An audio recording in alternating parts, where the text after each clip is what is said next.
saya teringat pembagian warisan ini dengan sebuah kisah. Mungkin kita tutup majelis kita dengan tidak mengapa saya ceritakan tentang seorang lelaki di Mekah yang bernama Abu Ghayath. Ya, kisah ini kalau tidak salah terjadi pada tahun ke-240 Hijriah. Pada waktu itu kota Mekah ya belum seperti yang kita lihat sekarang ini, masih banyak orang-orang fakir. Abu Ghayath ini ya ikhwah, kisah ini sangat indah, makanya saya angkat di sini, sangat menakjubkan. Abu Ghayath ini adalah seorang yang sangat miskin dan dia hidup bersama dengan istrinya yang bernama Lubabah, satu. Kemudian 4 orang putrinya, ya, perempuan semua. Sudah berapa? 5, ya. Kemudian ibunya juga tinggal bersamanya. Sudah berapa? 6. Kemudian istrinya ini memiliki 2 saudara perempuan yang juga tinggal bersamanya. Sudah berapa semua? Ya, sudah 8. Lubabah, kemudian putrinya 4, ya, putrinya 4. Kemudian ibunya dan 2 iparnya, ipar perempuannya. 2 ipar perempuannya. Atau afwan, putrinya 5 kalau tidak salah. Semuanya 9, ya. Mereka 9 orang. Ya. Dan kejadian ini, kisah ini terjadi di bulan suci Ramadan. Terjadi di bulan suci Ramadan, ayyuhal ikhwah. Ketika beliau hendak berbuka, ya, beliau cuma memiliki beberapa butir kurma dan dia bagikan kepada anggota keluarganya, kepada ibunya, kemudian kepada istrinya, ya, Lubabah, kemudian kepada putri-putrinya dan kepada yang lainnya yang tinggal bersamanya. Setelah itu tidak ada lagi yang bisa dimakan. Ya. Kan biasanya setelah sholat maghrib ada SSB, sisa-sisa buka, dan ada makanan berat juga yang menunggu. Ya, seperti itu. Bisa juga SSB itu center bella. Akhirnya beliau keluar berharap mudah-mudahan ada yang memberi sedekah. Ya, berharap. Ya, walaupun beliau tidak meminta-minta. Ya, sebagaimana Abu Hurairah dulu di Madinah, beliau pernah kelaparan, kemudian keluar bertemu Abu Bakar dan sengaja menanyakan beberapa pertanyaan. Sebenarnya dia minta atau dia menunggu diajak oleh Abu Bakar, mari kita ke rumah ada makanan sedikit. Ya, tapi ternyata Abu Bakar tidak paham isyarat itu. Setelah dia menjawab pertanyaan, ya dia kemudian pergi. Akhirnya dia datang ke Umar, ya, berharap juga diajak ke rumahnya makan, tapi Umar juga tidak paham.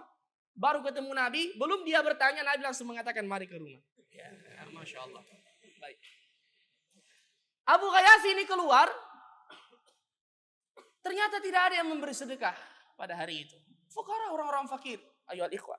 Beliau akhirnya duduk di bawah sebuah bangunan, ya, dan tentu masih tanah. Beliau menjulurkan kakinya, tiba-tiba, ya karena gelap, ayo ikhwah, beliau merasakan ada benda di kakinya. Beliau kemudian menariknya. Khawatir jangan sampai benda ini adalah sesuatu yang bergerak, benda aneh. Ternyata setelah dia lihat, dia mengambil tongkat, dia cungkil-cungkil. Benda itu adalah ikat pinggang yang biasa digunakan oleh para jemaah haji dan umrah, dan sekaligus dia menyimpan duitnya di situ atau harta bendanya. Ya, biasa bapak-bapak itu yang berangkat umrah, ya sekaligus untuk mengikat kain ihram, ya jangan sampai melorot. Ya di situ juga disimpan apa? Perbekalan dan seterusnya. Ternyata setelah dia buka, yual ikhwah, dia mendapatkan di dalam bungkusan itu 1000 dinar emas. 1000 dinar emas. 1 dinar saja sudah luar biasa, sudah menjadikan seorang itu kaya raya. Apalagi 1000 dinar. Dia bawa pulang ke rumahnya, dia kaget. Ya. Dia perlihatkan kepada istrinya Lubabah. Lubabah mengatakan alhamdulillah. Ya. Abu Ghayath mengatakan tidak. Dalam hukum syar'i, semua yang didapatkan di kota Mekah di tanah haram tidak boleh dipungut dan tidak boleh diambil kecuali untuk diumumkan. Itu hukum fikih. Al-luqata fil haram diumumkan tetapi tidak boleh diambil. Ya. Lubabah mengatakan tapi kita ini terdesak. Ya. Dia kemudian mengatakan tidak. Ya, tidak boleh. Walaupun kita terdesak. ya, kita umumkan dulu siapa yang punya ini barang. Ya, subhanallah, padahal anak-anaknya, kemudian semua keluarganya berharap jangan semua, minimal ada yang kita ambil sedikit saja, 1 dinar kah, dia kasih beli makanan dan seterusnya, kan tidak apa-apa ji. Ya, makanya hati-hati juga masalah harta ini ya ikhwah. Makanya pernah ada orang miskin atau orang kaya hilang hartanya, dia berdoa, Allahumma la taj'alhu fi yadi fakirin wala faqih. Ya Allah, jangan sampai hartaku itu jatuh di tangan orang fakir atau orang faqih. Kalau fakir, miskin dan tidak memiliki ketakwaan dan wara, dia ambil. Kalau orang faqih, ahli fikih, dia bisa mendapatkan banyak dalil untuk menghalalkan barang itu. Ya, makanya berhati-hati. Akhirnya dia keluar, ayo ikhwan, menyimpan barang itu di rumahnya. Ada salah seorang lelaki yang berasal dari Khurasan. Ya, dia menyampaikan berita kehilangan. Di tengah orang banyak, dia mengatakan, saya kehilangan ya sebuah bungkusan. Ya, siapa yang mendapatkannya maka silakan dia mengantarkan ke tempat saya ini. Abu Ghayath melihat, oh ternyata ini yang punya. Baik, dia mendatangi. Dia tidak langsung sampaikan bahwasanya dia yang dapat. Dia berkata kepada orang itu, ya wahai Pak Tua, coba sampaikan ya, siapa yang mendapatkan barang itu, dia mendapatkan ini kah? Ya. Tapi orang ini mengatakan tidak. Siapa yang mendapatkan barang itu, silakan dia mengembalikannya ke saya di tempat ini, dan dia tidak mendapatkan apa-apa.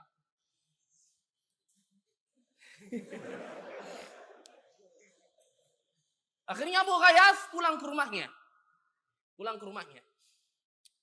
Keesokan harinya, kembali orang ini mengumumkan barang yang hilang tersebut, siapa yang mendapatnya tolong dikembalikan.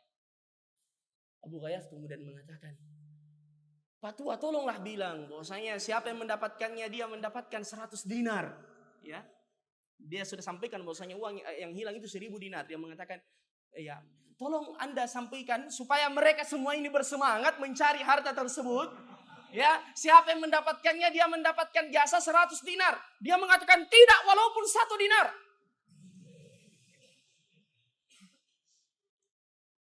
Dia pulang ke rumahnya, semakin lapar ini hari kedua. Ya, kan orang ini luar biasa ini. Tapi dia belum sampaikan bahwasanya dia yang dapat. Sampai di rumah istrinya Lubabah mengatakan, kita ini sudah terdesak, ambil saja sedikit baru kembalikan. Kita ini sudah bersabar dengan kefakiran 50 tahun. Wahai Abu Ghayath. Abu Ghayath kemudian mengatakan, subhanallah, 50 tahun kita bersabar dengan kefakiran. Dan sekarang saya sudah berusia lebih dari 80 tahun. Bagaimana mungkin 50 tahun saya bersabar dengan kefakiran, dan di akhir-akhir hidupku saya membuang jasadku ini ke dalam neraka. La haula wala quwwata illa billah. Akhirnya dia tidak setuju dengan, ya makanya berhati-hati juga dengan istri. Ya, biasanya seorang suami itu goyah gara-gara istri, kecuali yang dirahmati oleh Allah. Ya.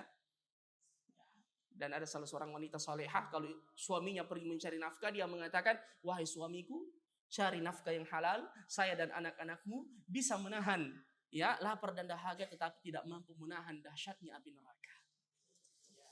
Mau istri yang seperti ini? Amin ya rabbal alamin. Mau dicarikan? Kalau saya dapat, saya tidak kasih antum. Langka ini akhi.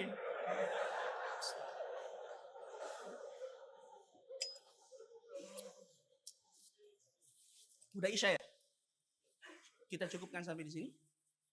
Cukup ya? Atau selesaikan kisahnya? Sampai mana tadi? Baik, dia kembali lagi. Kembali sang tua dari Khurasan ini mengatakan, siapa yang mendapatkan barang saya tolong dikembalikan.